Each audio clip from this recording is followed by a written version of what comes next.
What's up? I'm Dan Fredenberg, and this is another Chance Encounter. Hey, what's up? I'm Dan Fredenberg. I'm a commercial real estate guy. I'm from the internet.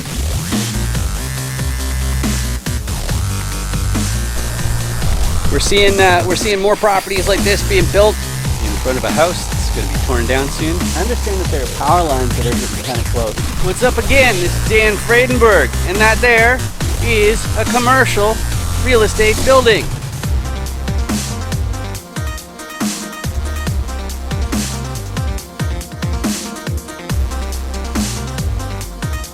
I'm joined today with Bill Gross. How you doing today, Bill? I'm doing so good, Dan. It's not even fair. Good stuff, good stuff. And so, by the way, do I have the pronunciation of your last name right? Okay, cool. A Good gross stuff. paycheck, like on everybody's paycheck is my name. Gross, exactly. So it's not net, it's gross, but Yeah. good stuff. So I got something to tell you though today, Bill. I just happened to be joined, both of us are joined today by my very favorite audience member.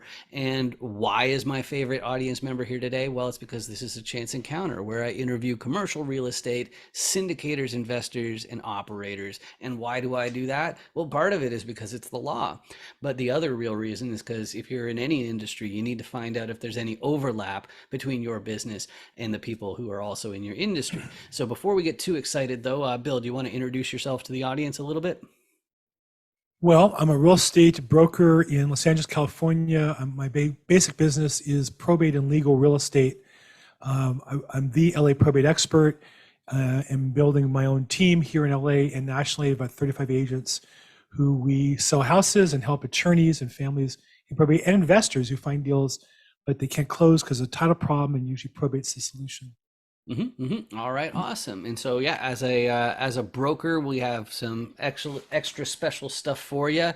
And one of the things we normally do on this show is because sometimes we have newbies coming on, and but before we get too far, but wait, check your eight. Your eight's like down under here. It's I don't know if you can see, but I'm not sure if our favorite audience member has the red subscribe button or the beautiful gray one.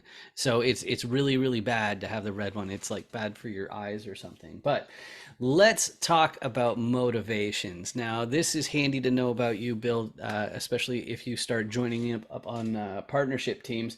But I found that there are five distinct reasons why people make commercial acquisitions. The first one is because they're preserving their purchasing power. So if you've been watching inflation, or basically to really get in the mindset of these guys, they already have assets that cash flow. And if inflation rears its ugly head, you need to make new acquisitions using your balance sheet to do that, just to stave off inflation. So that's what some people are up to.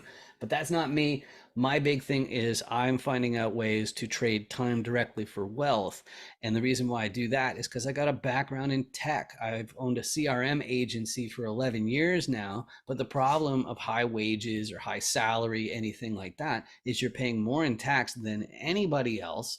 So it hit me as like, well, how can I pivot and get rewarded in that better form of asset? So that's what I'm up to. But some people, they want to fast track retirement. I personally think if you don't have exposure to real estate, then I don't even think you're leaving the door open for retirement. But some people, they want to work fewer hours per week or fewer months per year or whatever it is, and they want to take it easy one day. So that's why they're taking their future into their own hands with their commercial investments. But that's not like the next group. They're going to hustle into their 90s because they're so ambitious. They want to buy their entire hometown. They're in for the generational wealth. They want to make sure that their great grandchildren never have to hold a day job. So that's what some people are up to.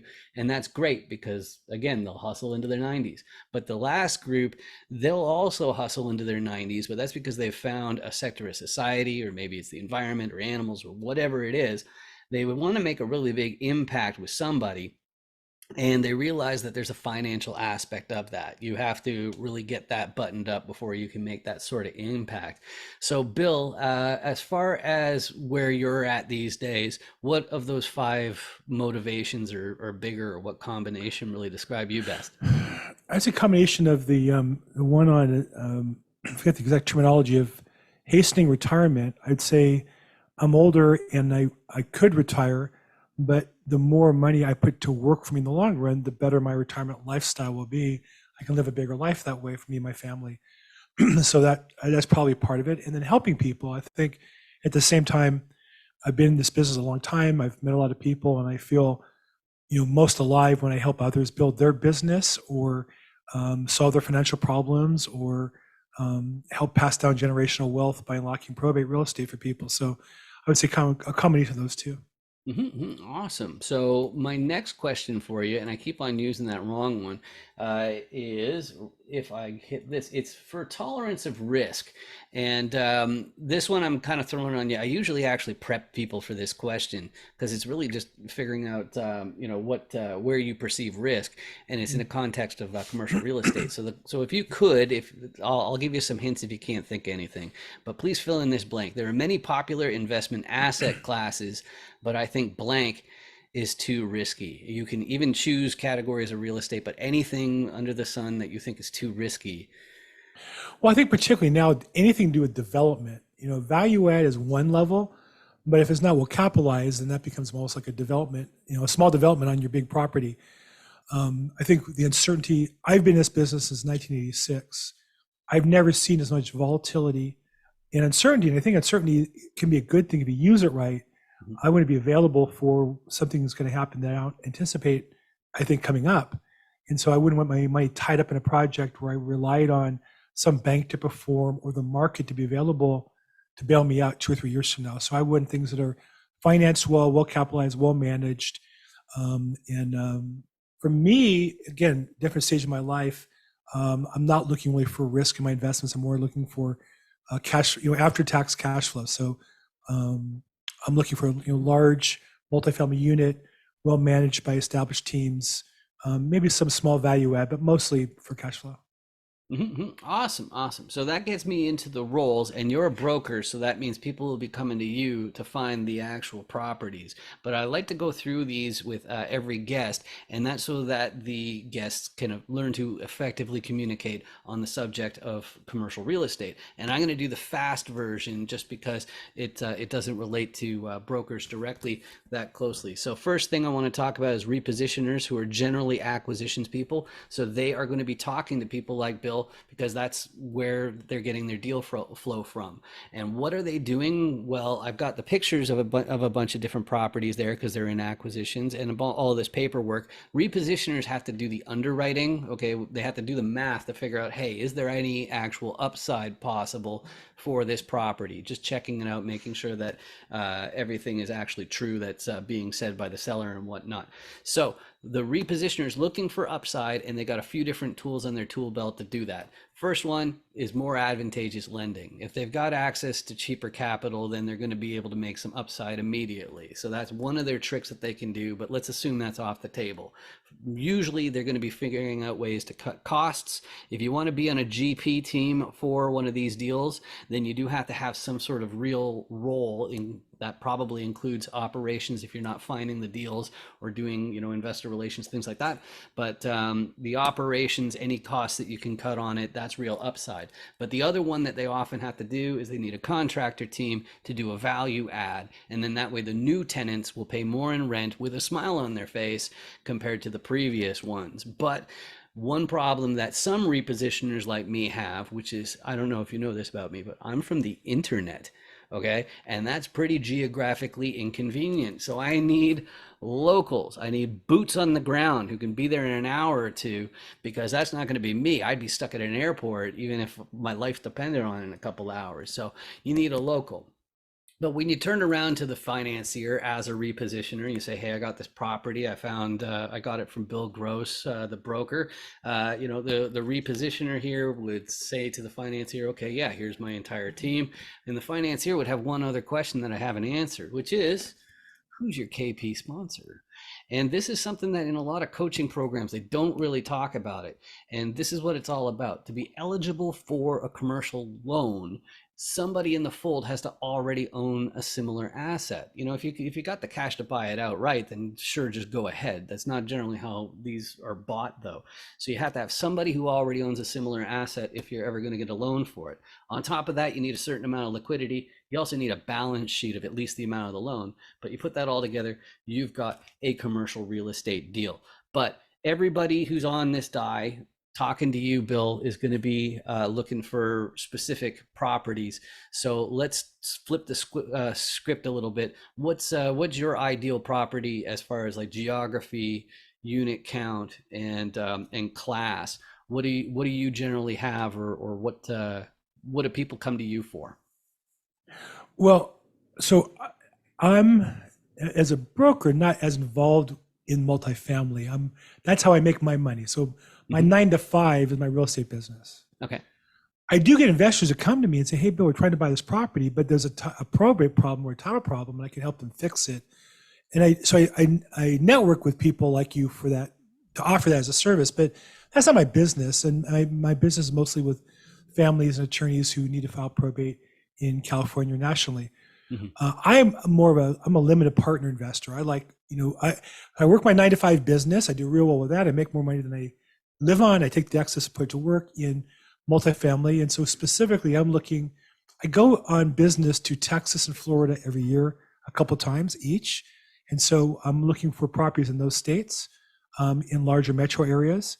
And I like 200 unit net properties that are with an established, team that has done a few of these, and this is their next one, and they have a system and they have people, and um, it's more of a process. And I think some value add is great, but if it's more than 15-20%, it gets a little nervous for me personally. It's just not my program. I don't like to worry about it like that. So I'm looking more for cash flow and some upgrading. And I would say maybe B minus to A minus, or B plus to A minus kind of properties, I guess, would be my sweet spot. I've invested in so far, and I'm looking for right now.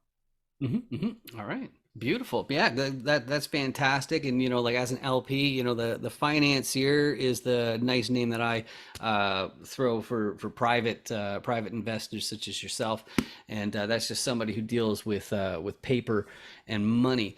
And if you're going to be a GP, you have to have some other role on top of that, and that's not what Bill's describing at all. So that's Not at good. all. Yeah. Can I just say, Mhm. there's no way I could do that with what I do for work. It's just impossible. So I Oh yeah. recognize that. And I admire people do it. I think you have to have the calling for it and really the desire. And there's some great, on your call today earlier, and in general, some great ambitious people who that's their life's work and they want to do. And hats off to them, mad props. I like to interview them on as marketing my business, but I just not me. My regular business is just too exciting to add that to the mix. Beautiful, beautiful. I get it. But one thing, so it sounds like there's a little bit of a mixed bag on this. But the next question I always ask, it has to do with the fact that we're all, because it's a team sport, commercial real estate. Hmm. We're all different sides, and we're putting together different teams at different times. But our skill sets are always going to be such that we can help some people more than others. And me Yeah. personally, it's always the sponsor KPs that I'm looking out for, just because of my marketing and digital background. They're the ones where they've already got a foundation, so I can actually be real fuel to the fire, as opposed to when you're first getting started. It's the grunt work is what you really need. You need tons and tons of hours put into your business. But Bill, as far as who you're looking for, like it sounds like you're not an active syndicator issuer yourself, so you don't have to worry about the 506B limitation of don't entice investors. That's a big fat no-no. So, but who are you best suited to help then? Well, I would say KPs and sponsors, I market them on my live stream and my marketing efforts more because, frankly, I learn from that. I do it because I learn and I find projects that I want to invest in as a result of that. And there's nothing like having some explain to everybody else why you should invest to as a chance to evaluate it. So number one, and I have clients who like me, want to invest passively, so I'm always looking for different syndicators who have projects and or are regularly doing projects to share. I think it's inspiring to people as well. So that's the number one group that I'm looking for, both as an investor and then as marketing for my business. Beautiful. And you mentioned like we were on the it was actually the weekly Tuesday syndicator meetup that we met up at today, but Mhm. we originally met through some other meetups. I find all my stuff through LinkedIn. Is Mhm. LinkedIn the best way to reach you, or is there a website that's better or something? How should people reach out if you're a good fit? So I'm on all social media. I'm at Bill Gross EXP. I'm part of EXP Realty's national company. So at Bill Gross EXP, and then whether you on LinkedIn, Facebook, Instagram, YouTube. I have a YouTube channel, and my number one probably project is probateweekly.com, where we get together every week and talk about probate if you're interested in that. I interview attorneys and vendors and investors about probate real estate. It's a lead generation for some real estate agents and some investors. It's not for everybody, but if you're interested in learning about it, I host that every Thursday at 4 p.m. Pacific time. All right, beautiful. And the only thing that I have left, it's actually not for you, Bill, it's for you in the audience. But actually, if you look in behind Bill, you'll notice that he has one of the awful red buttons of anger and frustration. And the only way to get rid of the awful red buttons of anger and frustration is you click on them and then they turn into the gray button of tranquility, which I personally love because it means that YouTube will start paying for these videos instead of me. Now, of course, the other thing, jokes aside, is the subscribe button. When you hit it, it doesn't cost you anything, and all it means is that these videos might show up on your list of suggestions. But you can feel free to ignore those. I just appreciate you spending the time today with me. Just like Bill, I appreciate you joining me today. This has been great getting to know you a little bit better. Thanks. Thanks, which was fun. Yeah. Now my red button's different than yours. Mine is the red button of love. Oh, red If you want to button. spread love, you hit the button and it puts one more heart in the whole world. So mine's the red Right. button of love. I love it. I love it. It's so it still means that the gray one's better. You like honestly, like I keep on thinking, like if somebody walks behind you and sees that red button and that you haven't subscribed, like what are they going to think of you? You know? Here's my chance. Here's my chance to spread some love in the world. Go ahead and hit the button. If you can't hit this one, hit the one down below. Hit that red button to make it gray. Awesome. Thanks. Make sure you 506B me. Any syndicators, make sure you 506B me. Hi. Oh, hey, yeah, here's my code. You got your QR code scanner? Okay, yeah, oh yeah, just hold it right in the square there.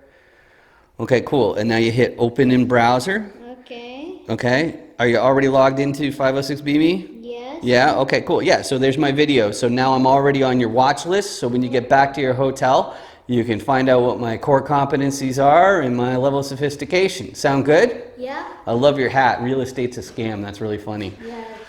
Nice meeting you. You too. 506B me, everybody.